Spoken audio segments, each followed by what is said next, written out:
জীবনে প্রথমবার কোনো ঈদ যে বাড়ি যাইতেছি ঈদে, কিন্তু মনে তেমন একটা আনন্দ নাই। সবার বিভিন্ন কারণে আনন্দ থাকে থাকে না, কিন্তু আমারটা একটু ভিন্ন বিষয়। কারণ এই মাসেরই গত সপ্তাহে গত 6 দিন আগে ছোট পুপি মারা গেছে, তারে মাটি দিয়ে রেখে আইছি। এই থেকে মনটা ভালো না। তারপরে ঈদে বাইরে যাইতেছি, তাও কালকে ঈদ, আজকে যাইতেছি, মানে কোরবানির ঈদ।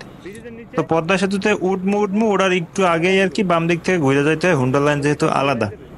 লাইনটার মধ্যে দিয়ে ঢুকলাম, ঢুইকা হালকা মোচড় আছে, মোচড়টা ঘুরলাম। ঘোরার পরে ওই সামনে কিছু দোকান আছে, নিয়ত করছি যে সামনের দোকানগুলোতে গিয়ে দাঁড়ামু।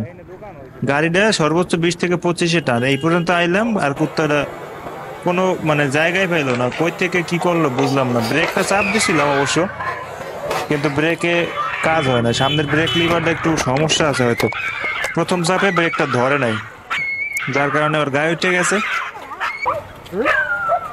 আর কুত্তার চামড়া যে এই গাড়ির চাকায় লাগছে, গাড়ি আর দাঁড়া করে সমস্যা রাখতে নেই, ও পারি নাই। বলতে পারছে না, মোটর তো কুত্তা কুয়ালাম নাই না না না পানি দিয়ে জল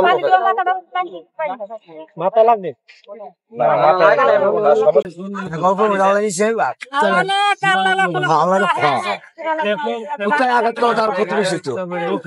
পরে লাগাই দেয়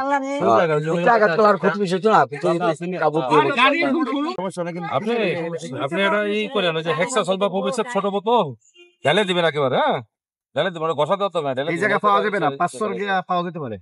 উনি যাইতে পারবে, সালা অসুবিধা নাই। লোক আছে,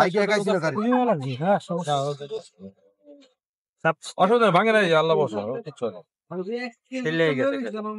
এগুলো আমি যাবি তো দরকার নেই, আপনি একটু রেস্ট নেন, একটু পানি দিয়ে মাথায় একটু পানি, পানি বেশি না লাগলে পানি খাওয়ার দরকার নেই। ভাঙে নাই, সেদিন পানি করতে হবে। গাড়ি আমরা বন্ধুরা চালাইতে পারে না?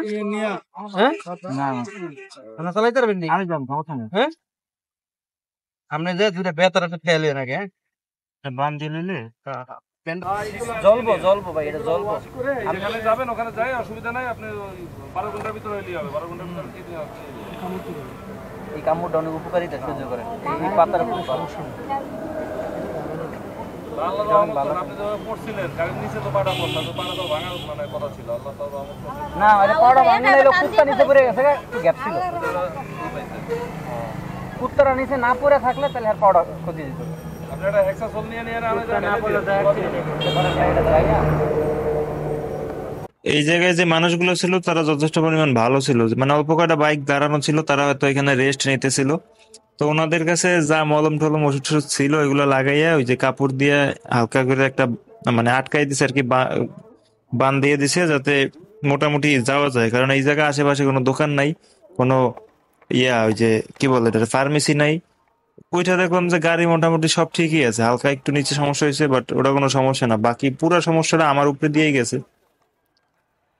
এরপরে ভাবলাম কিছু করার নাই, চালাই যাইতে হবে। আমারই সাহস আত্মবিশ্বাস যা দরকার সবই রাখতে হবে, কিছুই করার নাই। আমি আর আমার একটা বন্ধু যাইতেছি, ও তো গাড়ি চালাইতে পারেই না। তো আটোতে মোটামুটি ভালোই লাগছে, গাড়িতে তেল পড়ছিল। ভাবলাম আবার নিচে কোনো কিছু ভাঙে টেঙে গেল কিনা, যায় নাই, সব ঠিক আছে। গ্লাসটা একটু লইরা গেছিল। আসলে এই জীবনে প্রথমবার অ্যাক্সিডেন্ট করলাম, তাও এত ছোট অ্যাক্সিডেন্টে এত বড় ক্ষতি। প্রায় ভালোই ব্যথা ট্যাথা পাইছি, পাও চালছে, মাজা চালছে, ডান বাম পাশের হাতের কেনুতে জোরে আঘাত পাইছি। তারপরও যেহেতু মানে মাত্রই ব্যথা পাইছি, এই লেগে এতটা কিছু মনে হইতেছিল না আর কি, যে চালাই যাইতে পারবো এরকম। সেই মাওয়া থেকে আমি আবার ডাবলিং চালাইয়া বাড়িতে গেছি। ভয় পাইছো না? পানি তো নিচ্ছ?